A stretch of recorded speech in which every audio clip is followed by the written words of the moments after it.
This is Module 1, Introduction to Programming, Lesson 3. So, last lesson we looked at classes and constructors, and I set you a task of to create your own class, pass 4 variables, create 3 different versions of the same class, and then console.writeLine all of those values. You can use that if you've managed to get it working, or you can just use the example that we went through last lesson. This time we're going to look at creating methods and passing values. So, a couple of things as well. These brackets we're going to be looking at. Here. You want to see those regularly. Okay. So, let's go into the program and pick up where we left off. So I'm just going to leave some comments. These are the variables that we're going to call attributes of the class. Remember what this is called? That's the constructor. And underneath there,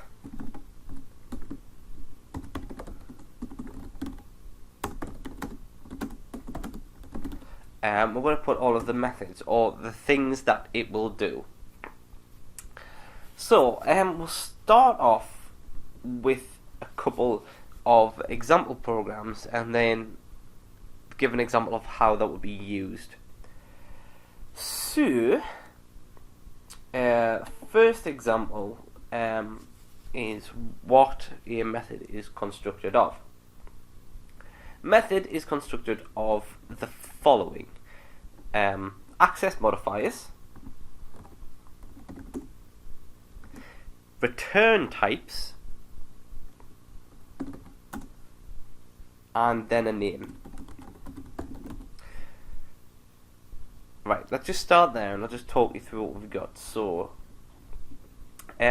before we had to set those as public so that our program class can read and write the speed value and the make value. We had to make those public. Next lesson we'll look at access modifiers in more detail.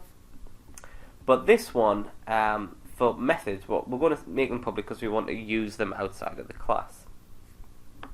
The access, not the access modifier, the return type looks the same as the data type or whatever the method or the attribute is, what kind of attribute it is. So in this case, let's say that this method's return type is an integer.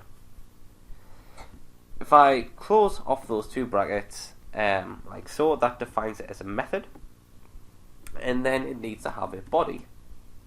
So think of this as defining it as a method, and this is what its instructions. So we'll start off there. There are the same amount of, so you can use any return type the same as a data type. So I could use that as a string, I could use that as a float, which is the ones that we looked at before. So let's start off with an integer, and we'll type in return 1. So what that says is this method, whenever we use this method, will be equal to the number 1. Let's have a look at how that works in the program. All I have to do is do console.writeLine just to make it appear on the screen. Actually, I'm going to delete these two lines here because we're not going to see them. It'll get a bit confusing. Console.writeLine, and let's put in there the name of the method.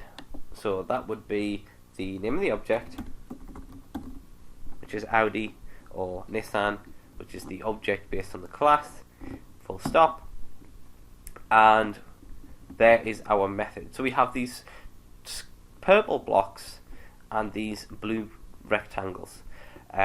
Purple blocks are your methods, which we used to string before. Let's run do something. It's then going to error to say that I can't convert that into a bool. It's just freaking out because we need to put those brackets on the end there.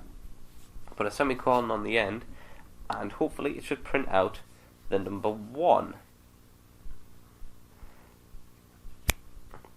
Okay, that seems to have worked, and it's printed out the number 1. Okay, so what it does is this method now defines, whenever I use this, this line here as the number 1. It returns the number 1 is equal to the number 1.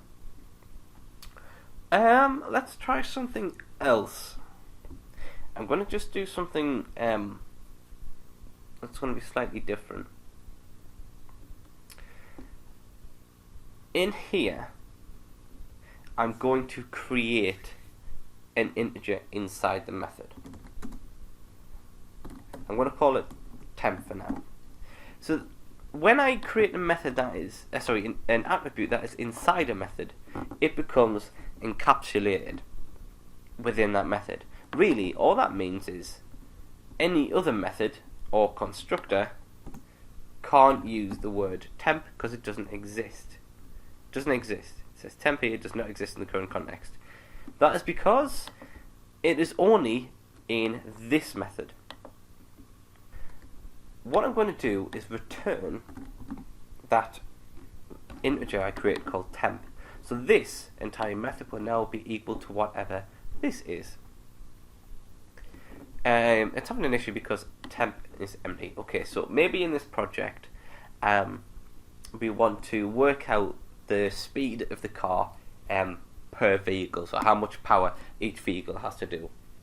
And I'm not doing anything special. I'm just going to do temp equals speed, has to be the class level variable, speed divided by wheels, and then return temp. When I'm doing like divides, it's probably going to try and do a half, or not a whole number. I'll just do something else. I'll just do multiply. So I'm going to return speed times wheels. Totally arbitrary, doesn't really mean anything, but if I run it, it should give us, there you go, 800, which is 200 times by 4. Okay, so that is fine, but what if we wanted a method that doesn't return anything? For example, if you're making a game, you might want your car to move forward, but you don't want to return a value. You can just make it do something without outputting a value. So we could use public void, and I'm going to call this one drive just for understanding's sake. This one doesn't require a return type, so I can just tell it to do something. I'm going to tell it to do console.writeLine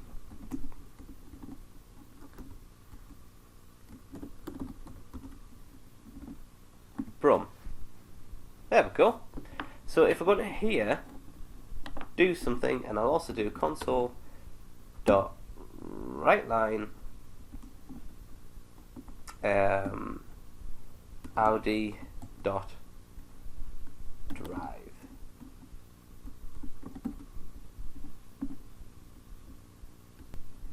It seems to be having an issue. Why is that having an issue?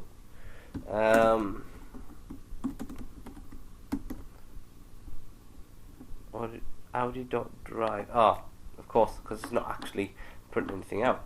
You can't just tell it to drive. That's silly. What I could do instead, tell you what, let's just delete that and go back and explain. If I run a method called drive, I wanted to do console.writeLine brum. So let's try again. Audi.drive without the console.writeLine, and we'll just run that method. So what should happen is it should find the method drive, which belongs to Audi, which is inside the car class, and run that line of script. Yes, there we go. It has run that line of script. So why would we do that? Well, let's say if we wanted to create because last lesson we had a lot of console.writeLine over and over and over again. The idea is that we could put a load of lines of code, lots of different things in here, and tell it to do all of those things in that one method, in that one line of code. The idea is that is optimizing and making it easier to program. Okay, so I'm going to try something else. I'm going to introduce you. Actually, let's not do that first. Let's do something else. So this isn't appropriate for a car example, but you need to understand how this works before we take this into games programming.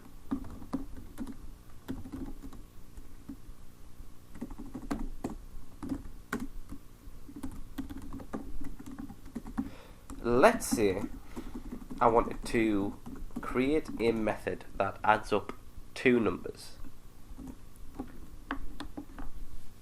In between those brackets, I can construct what this method can have, and then pass values into there and get different results.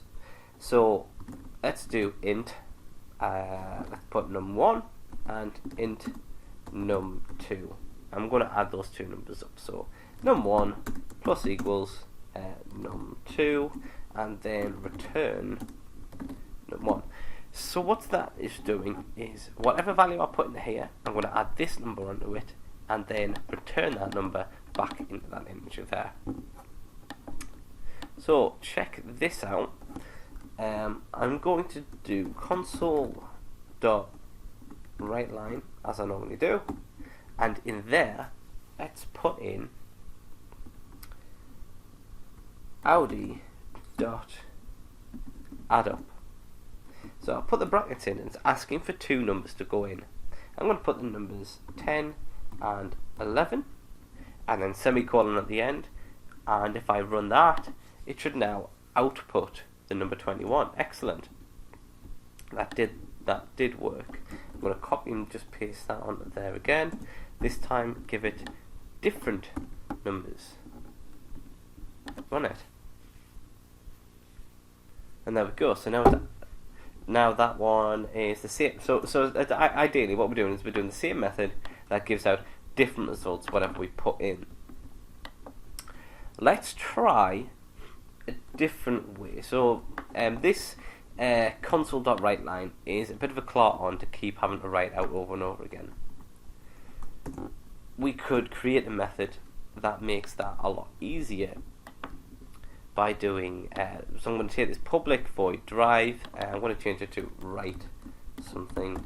I want to do console.writeLine, but instead I'm going to put a string into here. Nope, can't put it with the same name. I'm going to just type in there string text, and then console.writeLine text, that's string. So let's go back into this thing. Let's do Audi dot what was it called? What did I just name it? I called it write something. I need to put something in between there. This is a set of text, and then run the program, and there we go, it's taking that value there. So I'm using the write something method from the Audi object in the car class, putting that text into it, putting it into there, which goes into there, which runs that method into there. So there we go. What we've covered so far is creating a method, passing a value into it, and passing two values and giving different results depending on what we type in. So I wanted to cover that before we moved on. Your task is to, using this, create more methods for adding up, subtracting, multiplying, and dividing. Next lesson, we're going to look at access modifiers in detail: static, read-only, and constant.